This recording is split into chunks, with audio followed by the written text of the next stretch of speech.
दोस्तों, हम में से कई लोग ऐसे होते हैं जो दूसरे की गलतियों को माफ नहीं करते, बल्कि बदले की भावना रखते हैं।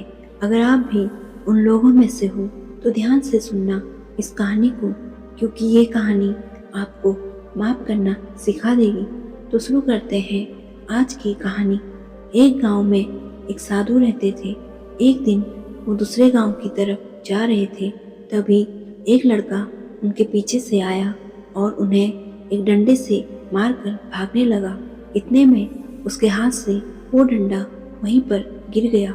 वो साधु उस डंडे को उठाकर उस लड़के के पीछे भागे और जोर जोर से आवाज लगाने लगे, अरे बेटा, अपना डंडा तो लेकर जाओ।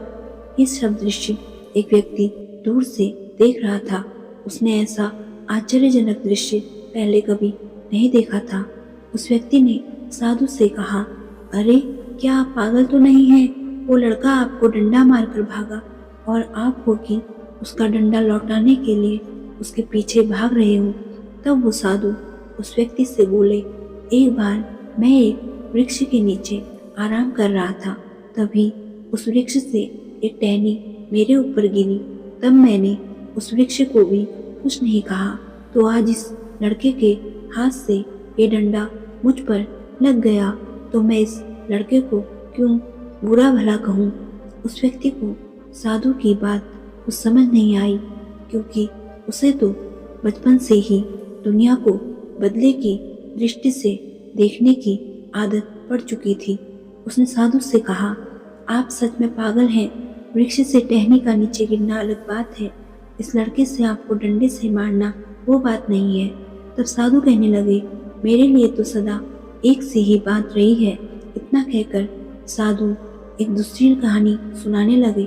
एक बार मैं एक नौका चला रहा था और एक खाली नौका नदी के बहाव की वजह से मेरी नौका से टकरा गई। मेरी नौका को थोड़ा नुकसान भी हुआ, तब भी मैंने उस खाली नौका को कुछ भी नहीं कहा। साधु ने इतना कहकर अपनी कहानी आगे को बढ़ाई। एक दिन ऐसा हुआ कि मैं किसी और के साथ नौका में बैठा था और एक दूसरी नौका हमारे नौका से टकरा गई। उसमें कुछ लोग बैठे थे। इतने में वो व्यक्ति जिसमें मैं बैठा था, वो दूसरी नौका चलाने वाले व्यक्ति पर गुस्से में जोर से चिल्लाया। तब मैंने उससे कहा, अगर ये नौका खाली होती तब भी तुम गुस्सा करते क्या? उस व्यक्ति ने कहा, खाली नौका को मैं क्यों कुछ कहता। साधु ने कहा, ध्यान से देखो, वो नौका भी एक हिस्सा है इस विराट लीला का।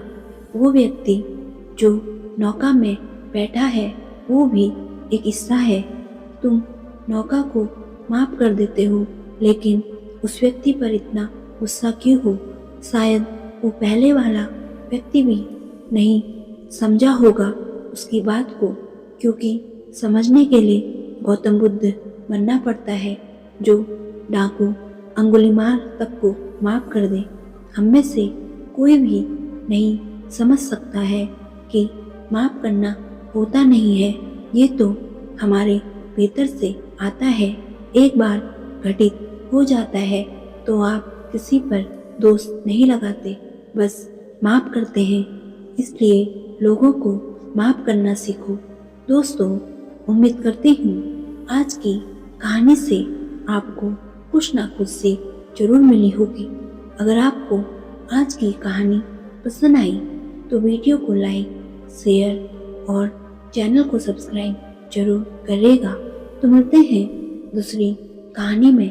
तब तक के लिए अपना और अपनों का ख्याल रखें और खुश रहें। धन्यवाद।